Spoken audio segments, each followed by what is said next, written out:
Thank you तर आहेच. पहिलं थँक्यू हिला बोलले तर काही हिने मला मेसेज केला की मी जाते उतरायला, तू येणार का. मी आयडियली व्हिएतनाम प्लॅन करत होतो, पण ही बोलली की जाते आणि मी सांगितलं की हिचा प्रिव्हियस एक्सपिरियन्स खूप चांगला होता केदारबरोबर. मी म्हटलं चल हिला पण ट्रस्ट करूया आणि ह्याला पण ट्रस्ट करूया. तर म्हटलं चल एक रिस्क घेऊया, कारण की मी याच्याआधी 2 ट्रिपला गेलोय टूर बरोबर, एक लेह लडाख आणि एक स्पिती. तर स्पितीचा माझा एक्सपिरियन्स जरा खराब होता तसं बघायला गेलं तर, म्हणजे म्हटलं लेट्स ट्राय. सगळे आपलीच लोक असतात ते मला माहिती होतं, मी सांगितलेलं.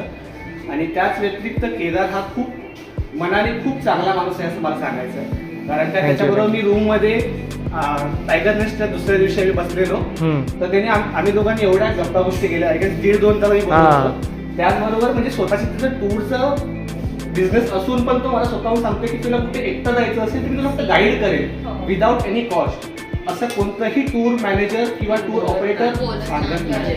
तर ह्याच्यामुळे मी त्याला थँक्यू बोलले की तो खूप थँक्यू.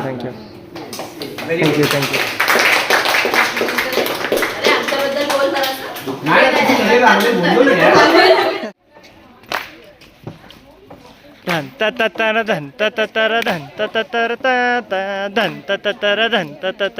तर धन तर